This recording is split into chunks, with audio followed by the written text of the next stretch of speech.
रत्न श्री 105 विजयमती माता जी की, जैन धर्म की, जिनवानी माता की जय।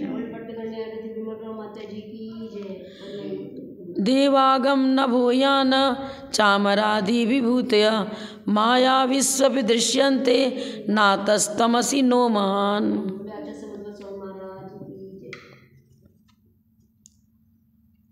श्लोक नंबर 56।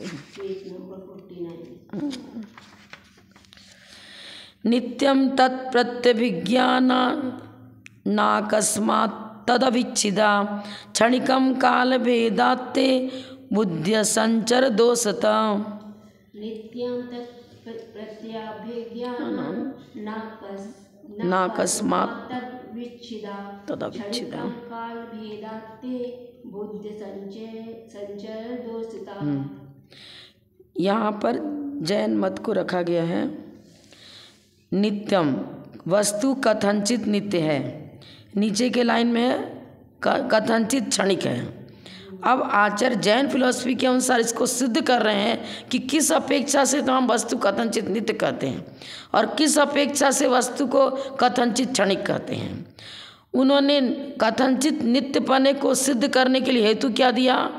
प्रत्यभिज्ञानात्, ता को ना हो गया ना, पंच में पंचमान नित्य, तत्प्लस प्रत्यभिज्ञानात्, पंचमी भक्ति एक वचन, हेतु के अर्थ में पंचमी भक्ति का प्रयोग होता है। वस्तु का प्रतिभिज्ञान होता है, ये वही मेरा पुत्र है जिसका जन्म यहाँ हुआ था, मैंने इसका पालन पोषण किया, ये मेरा मकान है, ये मेरा भाई है, ये मेरी बहन है। हम पूर्वोत्तर काल, पूर्ववर्ती और उत्तरवर्ती दोनों पर्याय के जोड़ रूप ज्ञान को प्रतिभिज्ञान कहते हैं। स्मृति और प्रत्यक्ष, प्रत्यक्ष और स्मृति के जोड़ रूप ज्ञान को प्रतिभिज्ञान कहते हैं। तो स्मृति किसकी कहते हैं? पूर्ववर्ती का स्मरण करते हैं और वर्तमान में उसी व्यक्ति को देखा। कोई मित्र 2 साल पहले मिला था, उसको हमने पहले देखा, अब वो चला गया, 2 साल के बाद फिर मिला, अब जो सामने खड़ा है वो तो हम पूर्ववर्ती पर्याय का स्मरण कर रहे हैं। स्मृति और प्रत्यक्ष के जोड़ रूप ज्ञान को प्रतिभिज्ञान कहते हैं। तो इसमें क्या हुआ? पूर्व उत्तर दशा, पूर्ववर्ती और उत्तर माने उसके आगे वाला। पूर्वोत्तर दशा में जो एकत्व का बोध होता है, वह एकत्व क्या सिद्ध कर रहा है? द्रव्य दृष्टि से वस्तु नित्य है। अगर नित्य न होती तो एकत्व कैसे दिखाते? ये वही है, वो व्यक्ति टिक रहा है। सर्वथा क्षणिक में तो टिकना ही नहीं होता है, फिर पहचान कहाँ से होगी? जिसको पहले देखा था वो तो नष्ट हो गया। प्रत्यभिज्ञान की चर्चा सर्वथा नित्य में भी नहीं बनेगी, सर्वथा अनित्य में भी नहीं बनेगी। पर्यायार्थिकने से तो अनित्यता सिद्ध होगी। पहले देखा था 2 वर्ष पहले, तो उसका चेहरा कुछ बालकपन में नजर बाल्यावस्था नजर आ रही थी। चेहरे में भी कुछ आयु के हानि वृद्धि से चेहरे में भी अंतर आता है, हाइट में अंतर आता है, मतलब कुछ ना कुछ तो डिफरेंस होगा ही होगा। हम साड़ी खरीद के लाए पहले, उस समय जो उसमें शाइनिंग थी, 2 साल उसको पहनने यूज किया, अब उसमें शाइनिंग कुछ ना कुछ तो चेंजिंग होगी ना, कितना भी धोके चमका लो, पर नवीनता नहीं रही उसमें। इसी तरह 2 साल पहले उस मित्र को देखा था, पहचान तो रहे हैं, लेकिन अरे पहले तो ऐसा दिखता था, अब ऐसा दिखने लग गया। पहले बालकपना नजर आ रहा था, अब उसमें यौवन अवस्था नजर आने लग गई, पर है तो वही। तो भिन्नता भी है और अभिन्नता भी है। तो ये बता रहे हैं कि पूर्वोत्तर दशा में जो एकत्व का बोध होता है, उस एकत्व प्रतिभिज्ञान से वस्तु में नित्यत्व धर्म की सिद्धि होती है। एकत्व दिखा ना, ये वही है। एकत्व प्रतिभिज्ञान पढ़ा ना परीक्षा मुख में। वो प्रतिभिज्ञान रूप हेतु के द्वारा वस्तु के अंदर नित्यता सिद्ध होती है। एकत्व प्रतिभिज्ञान के द्वारा, यही उदाहरण दिया, तत्प्रत्यभिज्ञानात्, उनका प्रतिभिज्ञान होता है। पूर्व और उत्तरवर्ती दोनों अवस्था में एकत्वपना नजर आता है, ये वही है, इसलिए नित्य सिद्ध हुआ। न प्लस अकस्मात, प्रत्यभिज्ञान कोई निर्विषय, उसका अपना अपना विषय है।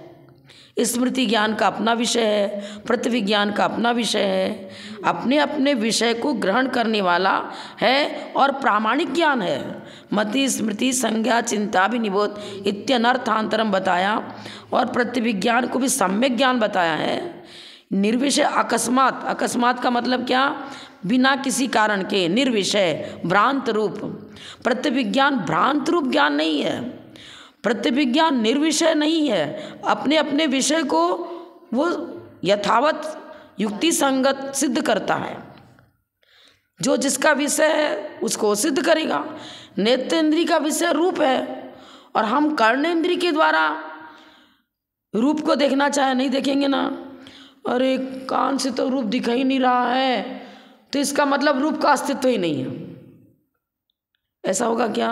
स्मृति के प्रत्येक विज्ञान भी नहीं। हाँ, मतलब प्रत्येक ज्ञान अपने अपने विषय ग्रहण करता है। नेत्रेंद्रिय में हमने प्रत्यक्ष किसी वस्तु को देखते हैं ना, रूप वर्ण गंध, वर्ण का ज्ञान रूप से, वर्ण का हो चाहे रूप का हो, नेत्रेंद्रिय के द्वारा रूप का ज्ञान होता है। ठीक है, अब नेत्रेंद्रिय का जो विषय है वो कर्णेंद्रिय का विषय नहीं बनेगा, जो कर्णेंद्रिय का विषय है वो नेत्रेंद्रिय का विषय बनेगा। तो आचार्य यही बता रहे हैं कि तुम बौद्ध लोग प्रत्यक्ष ज्ञान को, सांवरिक प्रत्यक्ष को स्वीकार करते हो। प्रत्यक्ष के द्वारा हम पूर्ववर्ती, पूर्व काल जो व्यतीत हो गया उस विषय को नहीं जानते, पर नहीं जानते हैं इसलिए उसका अस्तित्व ही नहीं है। ये कैसे बनेगा? अस्तित्व है। दूसरे ज्ञान के द्वारा, प्रत्यभिज्ञान के द्वारा पूर्ववर्ती जो विषय है उसको जाना जा रहा है, स्मृति के द्वारा जाना जा रहा है, प्रत्यभिज्ञान के द्वारा जाना जा रहा है। अन्य ज्ञान के द्वारा तो पूर्ववर्ती पर्याय का बोध हो रहा है। इंद्रिय प्रत्यक्ष तो अभिमुख और नियमित पदार्थ को जानती है। वर्तमान कालीन पर्याय इंद्रिय प्रत्यक्ष का विषय बनेगा। जो सामने है वो, जो सामने नहीं है वो इन सांवरिक प्रत्यक्ष के द्वारा नहीं जाना जाएगा, इंद्रिय प्रत्यक्ष के द्वारा नहीं जाना जाएगा, लेकिन स्मृति के द्वारा तो जाना जा रहा है, प्रत्यभिज्ञान के द्वारा तो जाना जा रहा है। उसको तुम नकारोगे कैसे कि उसका है ही नहीं, नष्ट ही हो गया। अरे नष्ट हो गया तो तुम भी, जो बहुत जो अनुयायी जो भक्तगण हैं उन्हें अपना अस्तित्व अनुभव में आ रहा है। नष्ट हो गया तो तुम्हारा बहुत सिद्धांत भी कहा रहा, तुम भी कहा रहे, तुम्हारे गुरु भी कहा रहे, शिष्य भी कहा रहा, नष्ट ही हो गया। तो फिर अस्तित्व अपना स्वानुभव से नजर आता है, ज्ञान के द्वारा, स्वानुभव के द्वारा। अस्व का अस्तित्व, पर का अस्तित्व, ज्ञान तो स्वपर प्रकाशक है, उसके द्वारा हम सब कुछ जान रहे हैं। तुम ये कहो कि प्रत्यभिज्ञान को हम नहीं मानते हैं, वो तो अकस्मात है, नहीं, आचार्य बता रहे नहीं, प्रत्यभिज्ञान भी प्रामाणिक ज्ञान है, प्रमाणभूत है, क्योंकि उसका विषय अपना युक्ति संगत नजर आता है। वह निर्विषय नहीं है, भ्रांत रूप नहीं है, अविच्छेद रूप से। विच्छेद किसको कहेंगे? जिसका विच्छेद खंडन हो सकता है, जिसका खंडन हो सकता है विच्छेद कहेंगे। जिसमें संशय पर्याय दोष पाया जाता है वो सदोष सिद्ध होगा। अविच्छेद माने निर्दोष रूप में युक्ति संगत है। प्रत्यभिज्ञान का विषय अनुभव में, लोक व्यवहार में आता है, अविच्छेद रूप से वो जाना जाता है, अनुभव में आता है, बिना किसी बाधा के अनुभव में आता है, इसलिए प्रामाणिक है। यदि प्रत्यक्ष को बाधक माना जाए तो वह ठीक नहीं है, क्योंकि प्रत्यक्ष का विषय वर्तमान पर्याय है और पूर्वापर पर्याय को ग्रहण करने वाला एकत्र प्रत्यभिज्ञान है। नेत्रेंद्रिय का विषय अलग, कर्णेंद्रिय का विषय अलग, नासिका इंद्रिय का विषय अलग, दोनों अपने अपने विषय को जानते हैं। और एक ज्ञान नेत्रेंद्रिय का विषय कर्णेंद्रिय विषय में को न साधता है न बाधता है, न साधता है न बाधा पहुंचाता है। साधक और बाधक दोनों ही नहीं है। नेत्रेंद्रिय का विषय को कर्णेंद्रिय की अपेक्षा चर्चा करें तो कर्णेंद्रिय का विषय अपना है, वो नेत्रेंद्रिय के विषय में न तो सहकारी कारण है न बाधक कारण है, कोई भी नहीं, अपना अपना काम करते हैं। लिख रहे हैं ना, उसमें कोई जो अपना विषय नहीं, उसमें कोई बाधक या साधक नहीं होता, क्योंकि कर्णेंद्रिय का चाहे श्रोतेंद्रिय, श्रोतेंद्रिय के ज्ञान विषय में चक्षु इंद्रिय का ज्ञान न साधक है न बाधक है। साधक बाधक कैसे बनेगा? जैसे मान लो अभी इस हॉल में कोई कर्टेन नहीं है, सब चीज़ हमें नज़र आ रही है, अचानक किसी अन्य व्यक्ति आया कहने हमको पार्टीशन करना है और बीच में एक पर्दा डाल दिया। अब पर्दा डाल दिया तो वो पर्दा चूँकि सामने अब आड़ पड़ गई तो उधर की चीज़ नहीं दिख रही है, वो पर्दा जो है ना बाधक बना। अब लिमिट जितना इधर का पोर्शन है वो तो नज़र आ रहा है और आगे का नज़र नहीं आ रहा है। पर कर्णेंद्रिय प्रत्येक इंद्रियां अपने अपने विषय ग्रहण करती हैं। यहाँ श्रोतेंद्रिय को बाधक या साधक ठहराया जाए किसमें? नेत्रेंद्रिय के विषय में। नेत्रेंद्रिय के विषय में श्रोतेंद्रिय, अरे कान से तो रूप दिखाई देता ही नहीं है, इसलिए रूप का अस्तित्व ही नहीं है। लो, नेत्रेंद्रिय के द्वारा तो सुनाई पड़ता ही नहीं है, इसलिए शब्द कोई चीज़ दुनिया में है ही नहीं। अरे ऐसे बनेगा क्या? तुम बौद्धों ने इंद्रिय प्रत्यक्ष को स्वीकार किया है और कहते हो कि हम इंद्रिय प्रत्यक्ष को मानते हैं, उसको भी निर्विकल्पक मानता है। निर्विकल्पक मानता है, ज्ञान तो सविकल्पक ही होता है, दर्शन निर्विकल्पक होता है और बौद्ध ने प्रत्यक्ष को निर्विकल्पक माना। जब निर्विकल्पक है तो सामने भी कई चीज़ें रखी हैं, लोटा है, गिलास है, कटोरी है, चम्मच है, सब रखा हुआ है। विकल्प माने भेद, निर्विकल्प माने भेद रहित। तुम कैसे कहते हो ये कटोरी है, कटोरी को कटोरी बता रहे हो, गिलास को गिलास बता रहे हो, लोटे को लोटा बता रहे हो, तो निर्विकल्प कहाँ रहा? फिर भेद सहित हो गया। तुम स्वयं, तुम्हारी अनुभूति, तुम्हारा लोक व्यवहार जैन सिद्धांत पर आधारित है। तुम जिस सिद्धांत को नया चालू करना चाह रहे हो वो तुम्हारे में घटित हो कहाँ रहा है? तुमने कैसे कहा ये चम्मच ये लोटा नहीं है, ये कलश सही है, चम्मच नहीं, कैसे बताया? ज्ञान को, प्रत्यक्ष ज्ञान को निर्विकल्प बता रहे। निर्विकल्प माने लक्षण भेद ही नहीं होना। जब वस्तु का अस्तित्व ही स्वीकार करना पड़ेगा और वस्तु प्रत्येक अपने अपने नियामक लक्षण को लिए हुए हैं। भेद। हाँ, भेद सहित हम ज्ञान तो सविकल्पक ही होता है, निर्विकल्पक होता है। इसलिए दर्शन को इसकी डिक्शनरी में है ही नहीं, सीधे इंद्रियजन ज्ञान मान रहा है, प्रत्यक्ष ज्ञान इंद्रियजन ज्ञान मानता है। अब उसको निर्विकल्प बता रहा है। जब निर्विकल्प है तो वस्तु की पहचान कैसे है? ये टेबल है, ये कुर्सी है, ये मेरा बालक है, ये मेरा भाई है, ये सब चीज़ों भेदवक्षा पूर्वक। ज्ञान तो साकार ही होता है। साकार माने सविकल्पक, सविकल्पक। हाँ, आकार प्रकार पूरे भेद जान रहे ना। लोटे का आकार उसको कलश कह रहे हैं, कलश का आकार है। चम्मच का आकार उसको चम्मच कह रहे हैं। साम्यावरिक प्रत्यक्ष में तो सभी आएगा ना, आकार प्रकार भी नजर आता है, उसका गुणधर्म भी हम पर्यायों के द्वारा जानते हैं, पर्यायों के द्वारा उसके गुणधर्म को भी जानते हैं। आम को देखा, हमका अनुभव है कि आम किसे कहते हैं, उसका गुणधर्म भी हमें पता है स्मृति के द्वारा। स्मृति भी तो हम लोग साम्यावरिक प्रत्यक्ष में लाते हैं ना। मतलब साम्यावरिक प्रत्यक्ष होता है और एक पारमार्थिक प्रत्यक्ष होता है। तो इंद्रिय आदि की सहायता के बिना जो ज्ञान होता है उसको पारमार्थिक प्रत्यक्ष में लिया। तो एक देश पारमार्थिक प्रत्यक्ष में आएगा अवधि ज्ञान माना परे ज्ञान, और सकल देश पारमार्थिक प्रत्यक्ष में आएगा केवल ज्ञान। और बाकी जो मति स्मृति संज्ञा चिंत्याभिनिबोध इत्यनर्थार्थम ये तत्वार्थ सूत्र है, ये मति ज्ञान के ही पर्यायवाची शब्द हैं। और मति ज्ञान इंद्रिय और मन की सहायता से होता है। वो अभिमुख और नियमित पदार्थ को ही जानेगा और अपने अपने विषय को जानेगा। तो क्या बताया आचार्य ने? श्लोक देख लो आप, पलटना पड़े। नित्यम वस्तु कथनचित नित्य है क्योंकि उसका प्रतिविज्ञान होता है। प्रतिविज्ञान के द्वारा उसकी पहचान हम करते हैं। पूर्ववर्ती विषय और उसके उत्तरवर्ती विषय में जोड़ रूप ज्ञान प्रतिविज्ञान है और वो प्रतिदिन हर व्यक्ति के अनुभव में प्रत्यक्ष आ रहा है, उसको हम नकार नहीं सकते, उसको अकस्मात कर करके दूषित नहीं कर सकते। अकस्मात किसको कहेंगे? जिसका कोई विषय नहीं, उलझल कुछ भी बोल दिया, नहीं, सटीक है, प्रामाणिक है, वो निर्विषय नहीं है, भ्रांति रूप नहीं है। प्रतिविज्ञान भ्रांति रूप नहीं है, अकस्मात नहीं, मतलब भ्रांत नहीं है, निर्विषय नहीं है, अविच्छिन्न रूप में, माने बिना बाधा के, बिना माने युक्ति संगत। अयुक्ति संगत विच्छेद किसको कहेंगे? जिसका खंडन हो सकता है। अखंड रूप में ज्ञान के द्वारा अनुभव में आता है, इसलिए नित्यत्व को स्वीकार करना पड़ेगा। हम सर्वथा नित्य नहीं बता रहे हैं। नीचे की लाइन में क्या बता रहे हैं? कथनचित क्षणिक भी है। क्षणिक कैसे है? उसके लिए हेतु क्या दिया? काल भेदात। काल भेद से वस्तु में क्षणिकपना नजर आता है। अब देखो यहाँ कितना अच्छा बताया इन्होंने। धवला ग्रंथ में भी यही बताया है, पर्यार्थिक नय का अवतार काल भेद पूर्वक होता है। जब तक काल भेद पूर्वक चर्चा नहीं है तब तक वो द्रव्यार्थिक नय का विषय बनेगा। नयगम, संग्रह, व्यवहार, तीनों द्रव्यार्थिक नय के विषय हैं।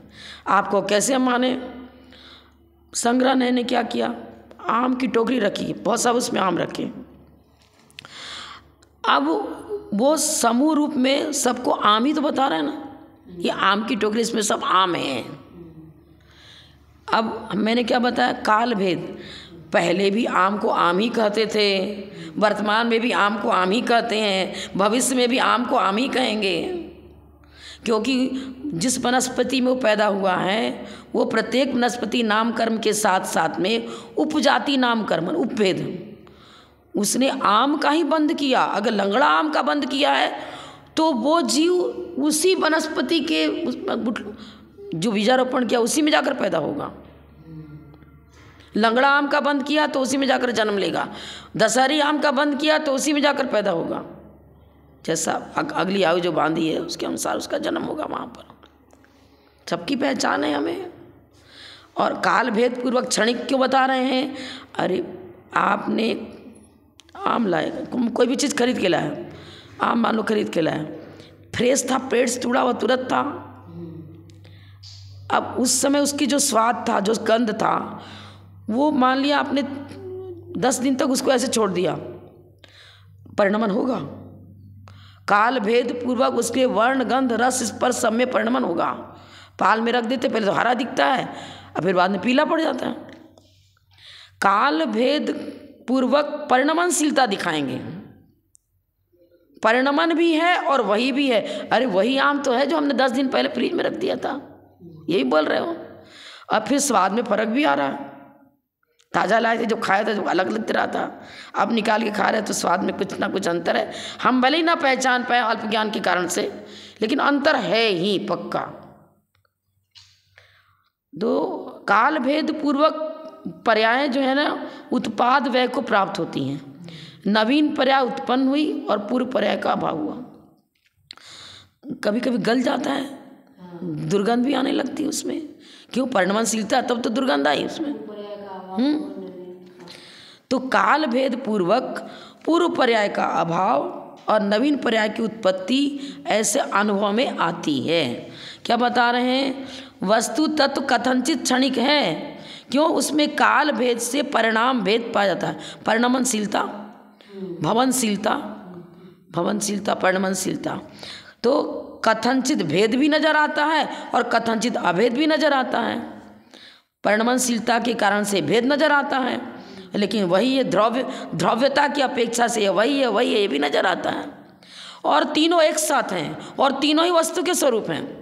उत्पाद व्यय द्रव्युक्तम सत्य। उत्पाद व्यय के बिना नहीं बनेगा। पूर्व पर्याय का व्यय हुआ तब तो नवीन पर्याय का उत्पाद हुआ। व्यय के बिना उत्पाद की चर्चा नहीं, और द्रव्य के बिना उत्पाद व्यय दोनों की चर्चा नहीं। कोई वस्तु है तब तो उसके अंदर हम परिणमन दिखा रहे हैं। पहले इसकी बाल अवस्था थी, अब युवावस्था हो गई, लेकिन एक बालक कोई द्रव्य, जीव द्रव्य है, उसी के अंदर हम पूर्व पर्याय की अपेक्षा बालकपना घटित कर रहे हैं और उत्तर पर्याय की अपेक्षा से युवावस्था घटित कर रहे हैं। द्रव्य को स्वीकार करते हुए उत्पाद व्यय की चर्चा होगी। कोई भी लगा लो, द्रव्य के बिना उत्पाद व्यय नहीं, उत्पाद के बिना व्यय नहीं, द्रव्य नहीं। व्यय है तो उत्पाद और द्रव्य सब स्वीकार करना पड़ेगा। तीनों एक साथ हैं। जैसे रूपिणा पुद्गला कह दिया तो वर्ण गंध रस स्पर्श सब सहवर्ती हैं, एक साथ हैं, सापेक्ष है, मतलब एक दूसरे की अपेक्षा रखते हुए उनकी चर्चा होगी। निरपेक्ष चर्चा हो ही नहीं सकती। सर्वथा उत्पाद, सर्वथा व्यय, सर्वथा द्रव्य बनेगा ही नहीं, अनुभव में भी नहीं आता, लोक व्यवहार में नहीं आता, युक्ति संगत भी नहीं है, आगम संगत भी नहीं है। तो क्या सिद्ध हुआ? काल भेद से वस्तु में क्षणिकपना सिद्ध होता है। क्यों?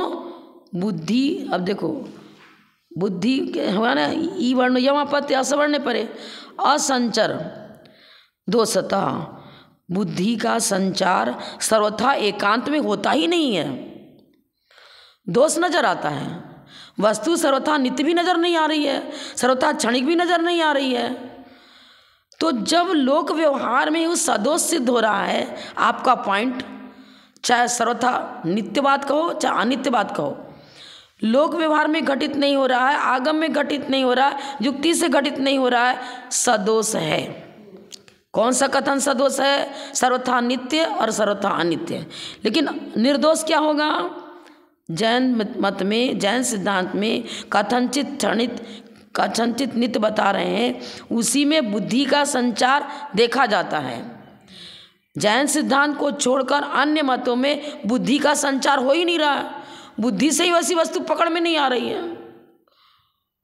जो हमारा लौकिक ज्ञान है, उस लौकिक ज्ञान से भी कथनचित क्षणिक कथनचित नित्य सिद्ध हो रहा है, सर्वथा नित्य सर्वथा क्षणिक सिद्ध नहीं होता है। ये चीज इसकी संधि कैसे करेंगे? बुद्धि प्लस असंचर प्लस दोषता, बुद्धि का संचार अन्य मत के सिद्धांतों में नहीं हो पाता है।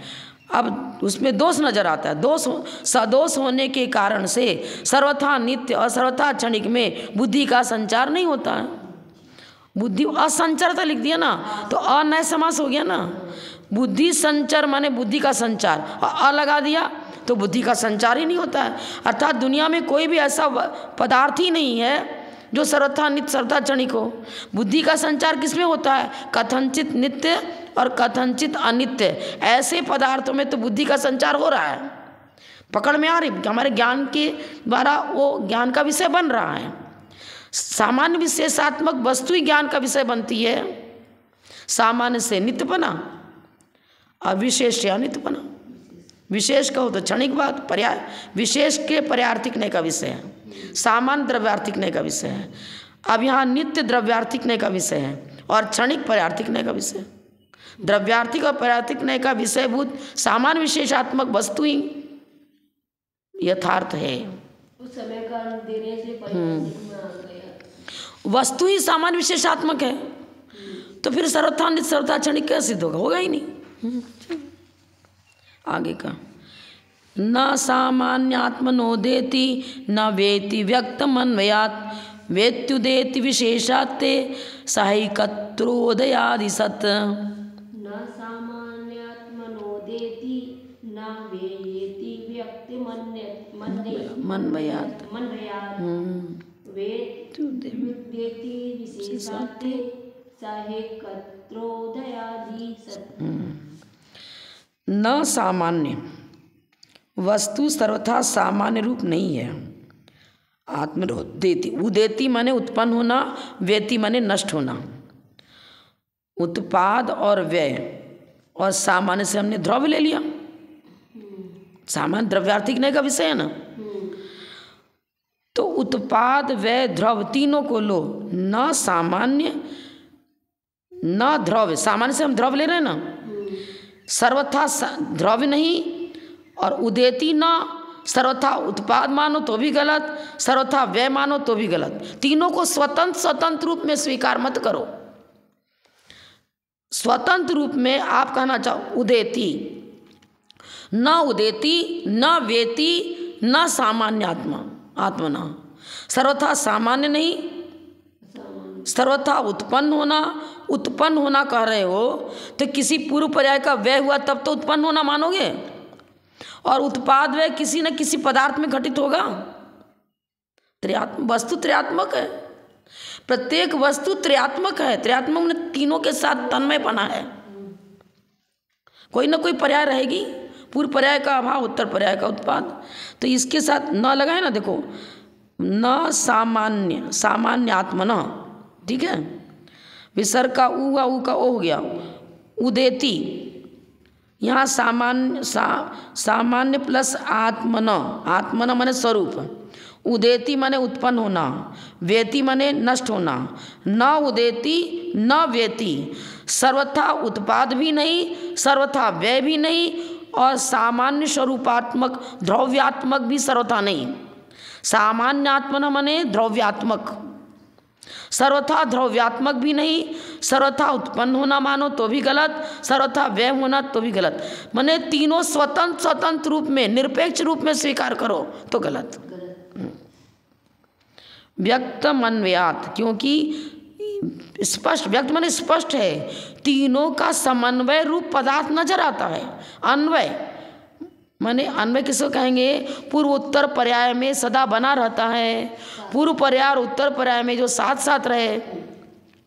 हमारी चैतन्य शक्ति है तो पर्याय हमारी बदल गई, मान लो बदलती रहती हर समय भी, सूक्ष्म ऋजु सुतनय के अनुसार तो हर समय परिणमन हो रहा है, पर स्थूल ऋजु सुतनय लो तो भाई पहले मान लो कोई देव पर्याय में था, फिर मनुष्य पर्याय में आया, लेकिन चैतन्य शक्ति तो साथ साथ रही ना, जीव वही है और उसके अंदर आने वाला जो चेतना ज्ञानोपयोग शक्ति है वो साथ में है, ज्ञान रहित थोड़ी हो गया।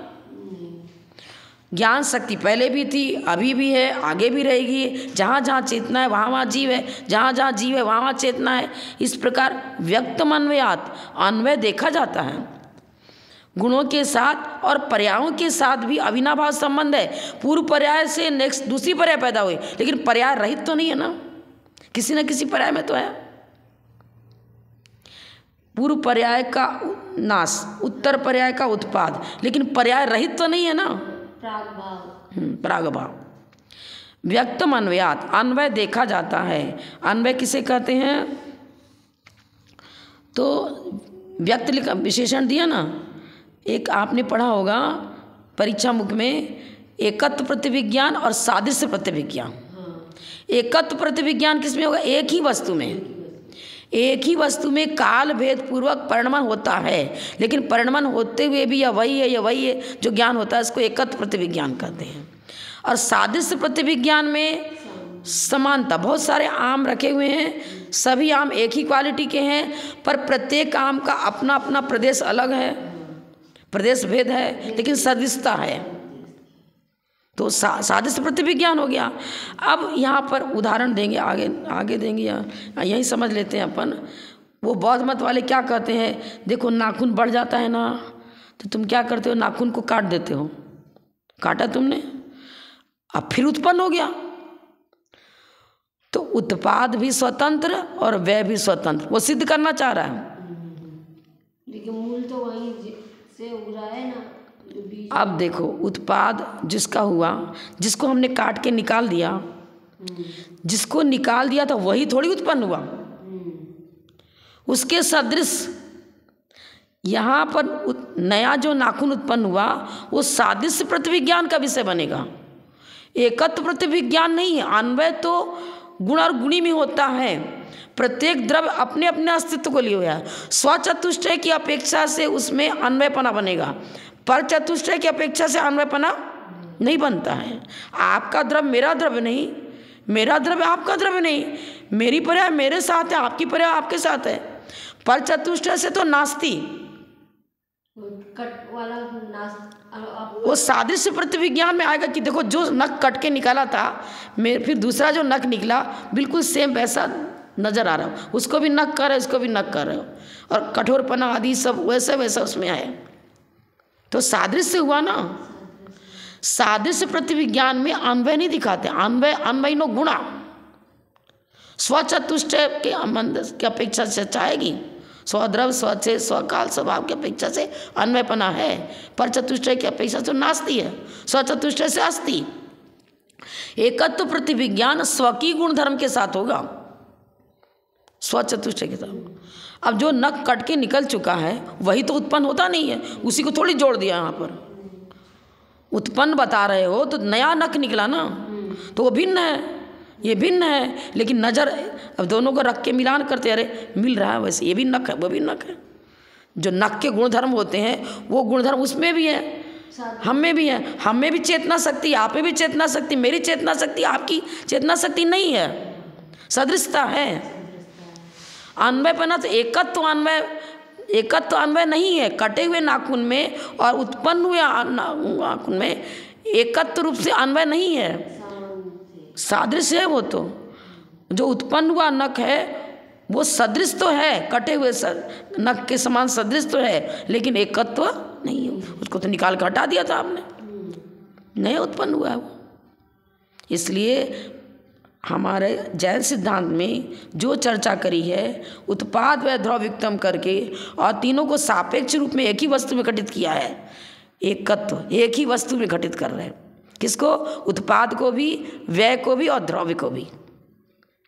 द्रव्यपना स्वीकार नहीं करेंगे तो कौन उत्पन्न क्या हुआ? पर्याय उत्पन्न होती है, द्रव्य तो उत्पन्न होता नहीं है।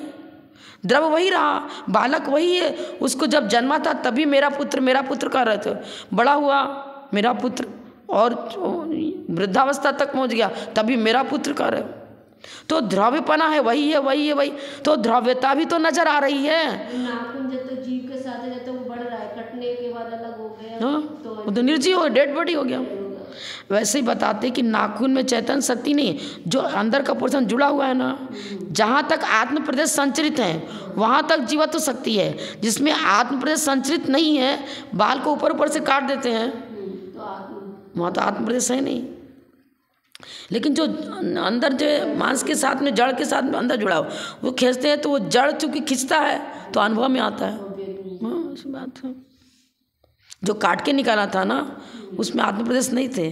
जब नाखून काट तो दुख का अनुभव कहाँ होता है? दर्द नहीं होता है। लेकिन ज़्यादा कहीं कट गया अंदर तक ना, तो तुरंत अनुभव में आता है, जहाँ से टच होता है वहीं से दर्द होता है। ये बात तो क्या करें, ये तो समझ में आ गया ना। दूसरा वाला व्यक्त अनवैधिक वेति उदेति।